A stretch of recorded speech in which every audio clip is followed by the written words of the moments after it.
dele dá um sprint para poder defender, ajudar a defesa. Então eu tenho que também enaltecer isso, porque são poucos atacantes ainda no mundo que fazem, no Brasil, que fazem o que o Atos fez naquele lance. Aí tem a infelicidade de ter um encontrão ali no chute dele, né? E aí no segundo tempo a gente, atrás do placar, precisava ir ainda mais à frente, né? Dentro do jogo, continuar pressionando alto.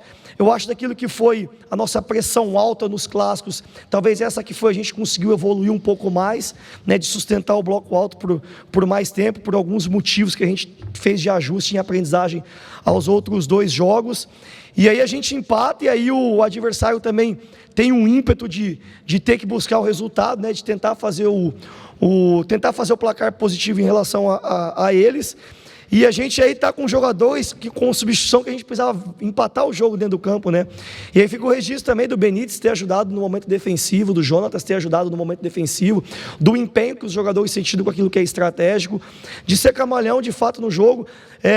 O América, historicamente, nos últimos anos, a gente falou muito, né? Jogou bonito, fez uma grande performance, mas o resultado não veio, né? E aí encontrar o equilíbrio para isso tudo é importante. É difícil a gente manter uma superioridade, uma supremacia durante todo o jogo no futebol atual, né? Então, saber que o jogo vai trocar de mão às vezes, ora para nós, ora para o adversário, mas ter a capacidade de ser resiliente, de ter brilho dentro do jogo, de se esforçar, de passar pelas dificuldades do jogo, faz com que o jogo se torne talvez favorável para nós, né? Se eu pensar em físico, técnico, tático e mental, isso tem muito a ver com a parte mental do jogo, e a gente foi, além de ser camaleão, bem resiliente hoje, inteligente e organizado também, Felipe. Boa noite, William. Matheus, da Rádio Transamérica. O presidente Alencar abriu a possibilidade de o jogo de volta ser aqui no Mineirão. Qual a sua preferência? Mineirão, Independência e por quê? Eu nem sabia, né? Eu prefiro... eu falei que o América estaria pronto para jogar em qualquer campo, em qualquer estádio, contra qualquer adversário. Eu não tenho preferência. Eu prefiro aquilo que for melhor para o América. E aí a direção vai tomar a melhor decisão. Se ele falou isso, cabe a mim como treinador e aos meus jogadores estarem prontos e preparados para encarar o nosso adversário em qualquer campo que tiver. Hoje a gente fez um grande jogo no campo do adversário, né? E a gente também jogou um pouco da pressão daquilo que é o resultado para eles, para cima deles hoje. Então, assim, bem tranquilo em relação ao que pode ser decidido. E sei que o torcedor americano, se for aqui, ou se for no Independência, vai fazer um grande espetáculo, e a gente mais uma vez vai escutar a voz dele de dentro do campo, como a gente escutou hoje. Ô William, você durante toda a competição falou bastante do pouco tempo que teve de preparar a equipe. Então você vai ter um luxo que vai ser uma semana aí cheia de trabalhos. O quanto isso vai fazer diferença para você? E se hoje a escalação do Cauã Diniz e, né, a manutenção do Júlio ali pelo lado direito tem muito a ver com o Dudu, que deve ser talvez o principal jogador. O Júlio marcou muito bem ele ali e o Cauã Barros fez uma dobra com ele ali pelo lado direito. Quer dizer, são pequenos detalhes. Eu não sei se tem a ver ter escalado, né, o Cauã Diniz aí como titular pela primeira vez, se esses pequenos detalhes vão fazer diferença nessa semana que você vai ter cheia para um time tão forte como a equipe do Cruzeiro. Legal, Carlos. Eu queria ter tido mais tempo, né? Eu tive de fato 2 semanas e meia para a estreia. E a gente estreia contra um adversário que foi o Uberlândia, que naquela altura tinha 5 amistosos feitos. E a gente meio que foi se condicionando nos primeiros jogos da competição, e eu tentando ajustar aquilo que eu precisava ajustar, tentar criar repertório com o time, né?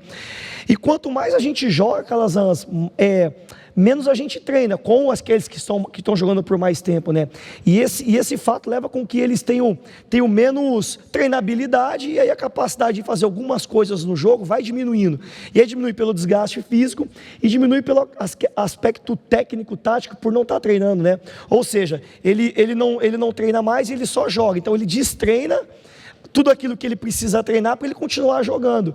E aí, desde o início, quando eu começo a fazer aquelas alterações, sai um, entra o outro, faz 2 para um jogo, 3 para outro jogo, é para que eu tentasse fazer com que os jogadores que tivessem treinado, em algum momento estivessem dentro do campo, né? Eu, por exemplo, eu não consegui treinar quase o Miqueias no último 1 mês, porque o Miqueias, junto com o Lucão e com o Fabinho, foi o que teve mais sequência de jogos como titular, né? E aí, quando eu não consigo treinar um jogador, de fato, aquele que eu eu estou treinando, consegue atingir um nível físico um pouco mais à frente, um nível tático um pouco melhor, porque é normal do futebol, cara, destreina, né, Calazans? E eu acho que aí, quando eu falei até sobre o espetáculo do jogo no Brasil, quanto menos você treina, mais você destreina.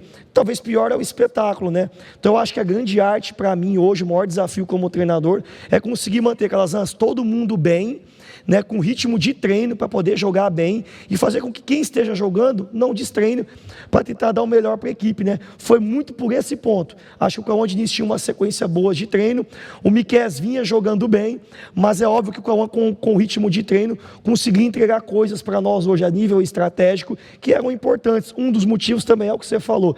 Tem outros, eu não vou citar os outros porque eu acho que o treinador adversário vai ouvir a coletiva, mas esse ponto que você falou é um deles também, junto de todas as outras variáveis que eu coloquei, Calazans. São muitas variáveis, né, Calazans? William, boa noite. Diana Almeida, do canal Afonso Alberto, BH Esportes. William, você falou um pouco sobre a questão da base, sobre a questão dos jovens que hoje teve em campo, mas eu queria que você falasse um pouco mais desses jovens da base, porque eles hoje fizeram muita diferença, referência ao Cauã Diniz, um sete lagoano, né, que vem e faz bastante diferença aí, trazendo até alegria para nós sete lagoanos. Eu até me marcaram essa semana na rede social, foi um torcedor do América, agora me fugiu o nome dele, até queria citar ele, e ele colocou que nos últimos anos, e aí durante muitos anos, a nível de minutos do que é os jogadores da base dentro do profissional, é o nosso trabalho, o meu junto com todos os outros, hoje o Fred, todo mundo que envolve o clube, o conselho de administração e todo mundo, já é a temporada que tem o maior número de minutos de jogadores da base dentro do campo. O segundo que vinha ali era o Cauã, ano passado, mais diluído em 7 meses que ele ficou como treinador, e o do Marquinhos Santos, que fez um período ali com jogadores do Sub-20, até estava na Copa São Paulo na época, e aí num período menor de 3 ou 4 meses com o Marquinhos. E agora com a direção, com todo o staff, com o nosso clube, em 1 mês e meio a gente bateu todos esses números, com jogadores da base tendo minutos dentro do campo na equipe profissional. E eu falei lá atrás que seria por merecimento, que eles não estão aqui por caridade, né? Não é porque a gente não vamos subir o jogador da base, porque não, é porque eles mereceram. Em algum momento eles fizeram grandes coisas de fato no Sub-20 do América e que deram a oportunidade deles de falar assim, não, peraí, vamos olhar para eles e vamos ver se eles são capazes, e tem se provado de fato que são capazes, né? É óbvio que se eu for falar assim, vai ter algum momento de oscilação, vai. Não dá para mentir. E é no momento de oscilação que todo mundo do América precisa estar junto.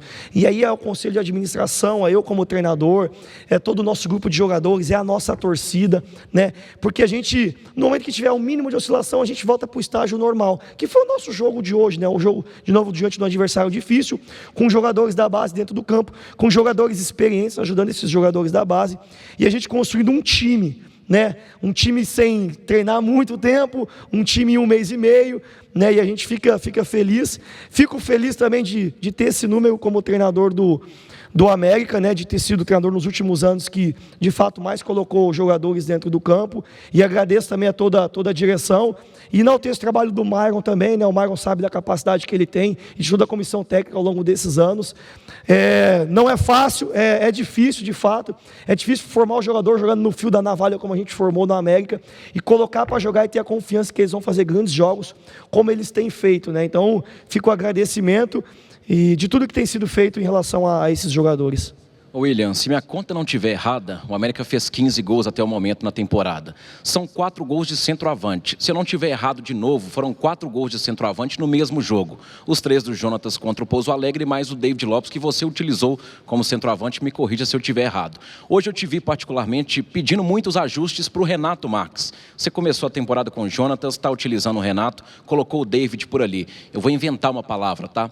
Nesse ajuste, nesse time ajustado que a gente está vendo que você está tentando conseguir, falta ajustar a centroavância ainda no seu time? Eu acho que não, Colombo, porque assim, a equipe tem 14 gols, Eu prefiro que a minha equipe tenha gols. Se a minha equipe tem gols, significa que o Renato, o David ou o Jonatas, de alguma maneira, participou em outras coisas, né? Quando a gente olha para o gol, a gente olha só o momento concreto, a finalização. Então, vamos lá, o centroavante recebe a bola, faz o gol e ele vira o astro do jogo.